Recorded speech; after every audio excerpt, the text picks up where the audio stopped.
तो चलें सही निर्णय लें। इस वक्त चुनाव की बिगुल बज चुकी है। गांव हो या शहर, चुनाव हो या पर्व, अपने खुशियों से ही मनाएं। चुनाव अपने मन से ही दें, किसी के कहने पर बिल्कुल भी ना आए। यह आपको सोचना है कि देश का विकास चाहिए या अराजकता चाहिए। किसी भी लोभ प्रलोभन में ना आए। सही चुनाव, सही देश का विकास आपको समर्पित करता है आज सुबह टाइम्स। डीसी झा। जी, कहाँ रहते हैं सर? मैं आम आदमी पार्टी में पूर्वांचल शक्ति में पटपरगंज से जिला में उपाध्यक्ष हूँ। ऐसे में वार्ड 4 में न्यू अशोक नगर घर है मेरा। जी, आज यहाँ पर जो है जंतर मंतर पे कैसा लगा आपको? ये बहुत अच्छा लगा। क्या फकरा? हाँ जी। क्या मकसद था यहाँ आने का? हैं? आज का यहाँ क्या मकसद था यहाँ आने का? ये यहाँ पे मकसद था जो कि हमारे केंद्र में बैठे हुए भाजपा की जो सरकार है वो दिल्ली की जनता जो चुन के दिल्ली में सरकार बनाया है उसको दरकिनार करके अपना पिछले दरवाज़ा से वो राज करना चाहते हैं। पहले तो इलेक्शन लड़ते हैं उसमें हार जाते हैं, जो भी इलेक्शन लड़ते हैं उसमें हार जाते हैं। इलेक्शन में जीतने की कोशिश करते हैं, जितना दम लगा सकते हैं उतना दम लगाते हैं, इलेक्शन में हार जाते हैं। उसके बाद फिर विधायक को खरीदने की कोशिश करते हैं। जब विधायक दिखते नहीं है तो फिर ये पिछले दरवाजे से दिल्ली के ऊपर शासन करना चाहते हैं, जो कि ये सरासर गलत है। थोड़ा टाइम पीछे हम चलें, थोड़ा टाइम पीछे चलें तो ये सुप्रीम कोर्ट की एक ऑर्डर था जिसमें सुप्रीम कोर्ट ने क्लियर लिखा हुआ है जो कि ज़मीन प्रशासन, ठीक है, ये एलजी के पास रहेगा और जितने भी है रोड, सड़क, बिजली, पानी, स्कूल, शिक्षा, ये सब जितने भी है सब दिल्ली सरकार के अंदर रहेगा। दिल्ली की जो कैबिनेट है जो पास करेगी वो एलजी के पास भेजने की कोई ज़रूरत नहीं है। लेकिन ये संसद में ऐसे बिल लेके आए हुए हैं जो कि दिल्ली की जो चुनी हुई सरकार है उसका कोई मतलब ही नहीं रह जाएगा। फिर हम जनता क्यों चुनते हैं सरकार को? फिर एलजी तो नहीं चुनती ना। 5 साल में जनता बाहर निकल के एक बार वोटिंग करने के लिए निकलती है, एलजी चुनने के लिए या दिल्ली की सरकार चुनने के लिए। तो आज के प्रदर्शन से क्या मैसेज दिया गया है? क्या क्या कहा है इसको? ये हम लोग विरोध किए हैं, हम लोग पूरी दिल्ली की जनता हमारे साथ हैं, हम विरोध किए हैं, यही मैसेज देने के लिए आए थे। मुख्यमंत्री जी ने क्या क्या कहा है? क्या क्या आश्वासन दिया है? मुख्यमंत्री जी तो पूरा आश्वस्त हैं जो कि हम ये चलने नहीं देंगे उनका। वो जो कर रहे हैं चलने नहीं देंगे और चलेगा नहीं। क्या संघर्ष के बीच क्या प्लानिंग की गई? क्या क्या संघर्ष होगा? अब प्लानिंग आगे होगा। आज हमने आह्वान कर दिए हैं विरोध का। रोड सड़क से लेके संसद तक विरोध करेंगे। उसके बाद जैसे जैसे हमारा प्लानिंग होता जाएगा हम करेंगे, नहीं होने देंगे। ये तो गलत है ना। जी, दिल्ली के विकास के बारे में क्या कहना है आपको? दिल्ली की विकास, अब एक्चुअली यही तो बात है ना। वो इलेक्शन में हारते हैं, ये आम आदमी पार्टी की सरकार दिल्ली को विकास धुरंधार विकास करने में लगे हुए हैं, वो उनको खल रहा है। सब कुछ ठीक ठाक चल रहा था तो अब अचानक इसको केंद्र को ये फैसले क्यों लेने पड़े?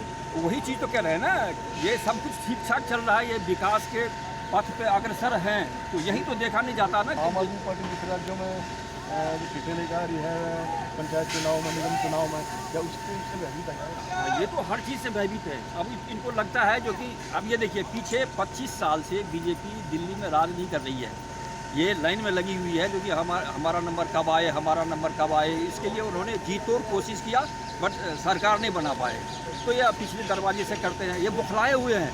अब ये देखिए ना, ये हमारे प्रधानमंत्री जी गुजरात के हैं। जब केंद्र की सरकार पहली बार बनी थी दिल्ली में तो वहाँ पे नारा दिया गया था गुजरात मॉडल, ठीक है जी। अब मतलब बीजेपी हो गया जो कि गुजरात मॉडल ये नारा चला था।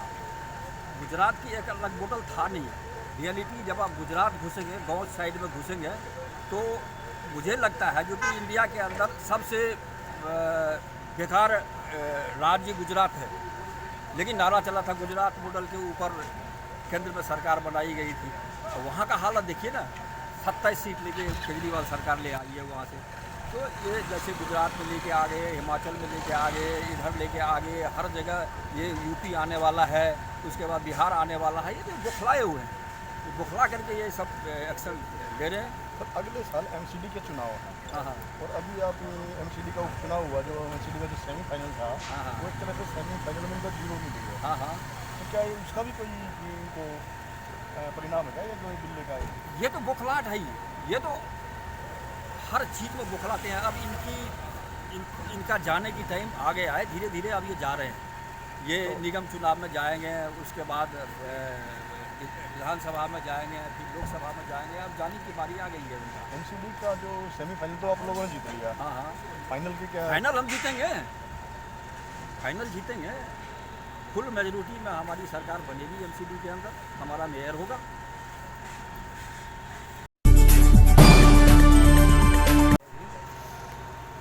मैं भी त्रिलोकपुरी विधानसभा के पूर्वांचल शक्ति विंग का अध्यक्ष विधानसभा में।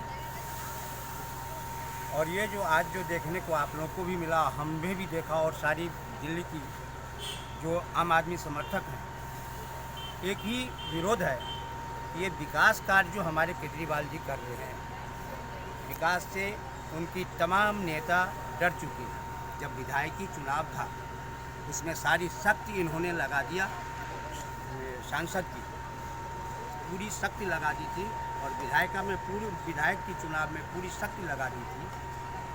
ये फिर भी 62 सीट लेकर के गए। अभी आपके सामने अभी फ़िलहाल में एमसीडी की चुनाव हुई थी, 5 सीट में 4 सीट आम आदमी को मिली। ये मात्र एक विकास है, अरविंद केजरीवाल का विकास कार्य ही, जिसकी उदाहरण उनके गढ़ में गुजरात में 27 सीट आम आदमी ले आया।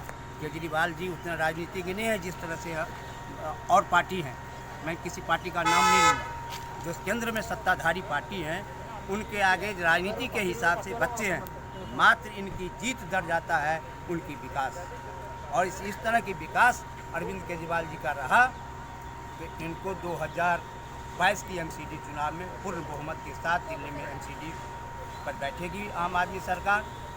और ये जो सांसद की चुनाव होगी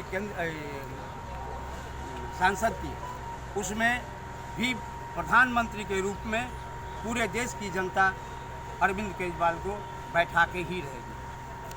दिल्ली की जो सरकार की जो शक्ति को कम करने के लिए, मुख्यमंत्री की शक्ति को कम करने के लिए जो केंद्र सरकार जो विधेयक लेकर आई हुई है, उसके पीछे आप क्या राजनीति समझते हो? क्या मंशा है?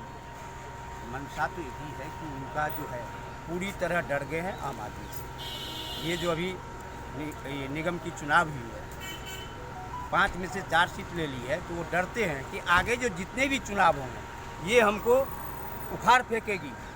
अरविंद केजरीवाल की सरकार ने, आम आदमी पार्टी की सरकार ने उखाड़ फेंकेगी। इसीलिए ये एलजी के अंदर में देते हैं कि इनकी जो कार्य क्षमता है उसको रोकें और मैं अपनी वर्चस्व बढ़ाएं।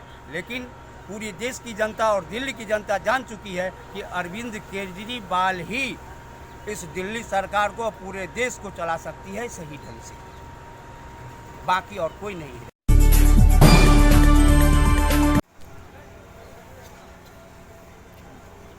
क्या नाम है सर आपका? मेरा नाम मोहित है। जी मोहित जी, क्या बताना चाहते हैं दिल्ली के विकास के बारे में, जिस तरह से आज जंतर मंतर पे आप इकट्ठा हुए हैं? जी। सुप्रीम कोर्ट दिल्ली सरकार और एलजी के बीच में काम का बंटवारा कर चुकी है। उसके बावजूद भी केंद्र सरकार ने संसद में नया जी मोहित जी, थोड़ा इधर। दिल्ली सरकार के शक्तियों को कम करना चाहा है। जब दिल्ली सरकार को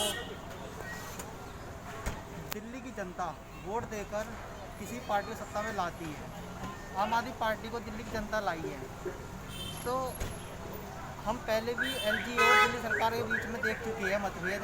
अब अगर फिर से एलजी को ज़्यादा शक्ति दी जाएगी तो उससे दिल्ली सरकार के काम रुक सकते हैं।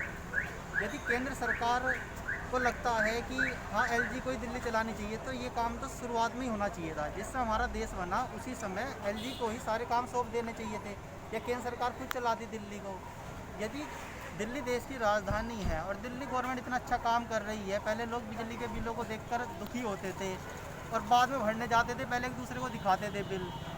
पानी का बिल नहीं आता लोगों का, बिजली का बिल नहीं आता। स्कूलों में सुधार हो रहा है। पुराने समय में स्कूलों का बहुत बुरा हाल होता था, टीचर खुद दीवारों पर जाकर टॉयलेट करते थे, हमने खुद देखा ऐसा स्कूलों में।